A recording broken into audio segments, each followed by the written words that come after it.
Recall the story of the abbot Olympius and his report about the pagan priest who visited his 5th century Christian monastery. The pagan priest enumerated with apparent agreement the techniques which the monks utilized to prepare for their experience of God. Labors, vigils, periods of silence, ascetic exercises. Modern research in cognitive neuroscience has identified these techniques and others that appear to work physiological effects on the human brain and nervous system, which in turn trigger changes in consciousness.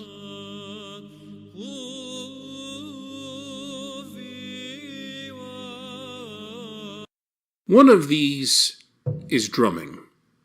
That is, a rhythmic pattern of beats. Speeding up or slowing down the rhythm produces different levels of consciousness and experiences. In his visions, the prophet Ezekiel heard the sound of a great earthquake.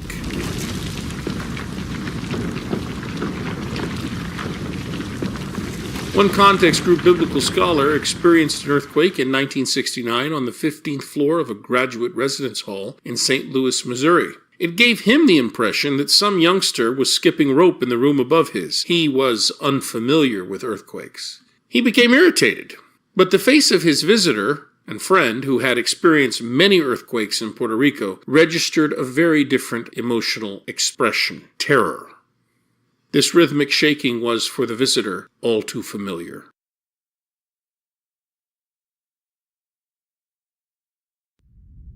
In his vision, the prophet Isaiah felt the foundations of the temple thresholds shake. Incense or scent is another common stimulant for changing levels of consciousness. Think about the incense that would be used in the temple. Think about pilgrims on the way in ancient Israel to the temple, poor people fasting, whether intentionally or not, and then being greeted by the wafting smell of 24/7 barbecue and incense. You're going to go into trance if you experience such a thing. The prophet Isaiah refers to the smoke that filled the temple, quite likely a combination of incense and smoke from burnt offerings.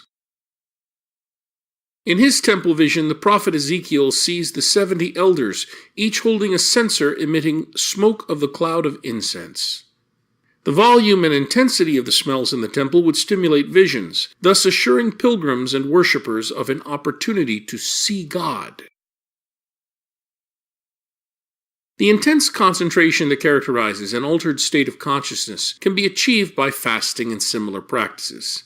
Daniel, the prophet, was mourning for 3 weeks. He says, "I ate no delicacies, no meat or wine entered my mouth, nor did I anoint myself at all for the full 3 weeks. Then the vision occurred. I was on the great river. As I looked up, I saw a man dressed in linen, with a belt of fine gold around his waist. His body was like chrysolite. His face shone like lightning. His eyes were like fiery torches. His arms and feet looked like burnished bronze, and the sound of his voice was like the roar of a multitude. I alone, Daniel, saw the vision." The description rings true with someone experiencing a deep trance state. Jesus fasted for an even longer period than Daniel. Mark chapter 1, verses 12 to 13. At once the Spirit drove Jesus out into the desert, and he remained in the desert for 40 days, tempted by Satan. He was among wild beasts, and the angels ministered to him. At the end, his filial loyalty was tested in a trance experience. Matthew chapter 4, verses 1 through 11. Then Jesus was led by the Spirit into the desert to be tempted by the devil. He fasted for 40 days and 40 nights, and afterwards he was hungry. The tempter approached and said to him, "If you are the Son of God, command that these stones become loaves of bread." He said in reply, "It is written, one does not live by bread alone, but by every word that comes forth from the mouth of God." Then the devil took him to the holy city, and made him stand on the parapet of the temple, and said to him, "If you are the Son of God, throw yourself down, for it is written, He will command His angels concerning you, and with their hands they will support you, lest you dash your foot against a stone. Jesus answered him, Again it is written, You shall not put the Lord your God to the test.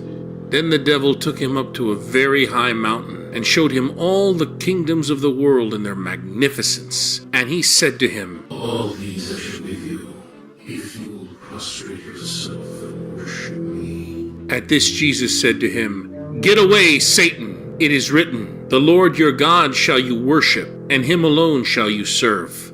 Then the devil left him, and look, angels came and ministered to him. The temptation of Jesus, found in each of the synoptic Gospels, but curiously absent in the one we call John, is really an honor test or trial by ordeal about loyalty to God.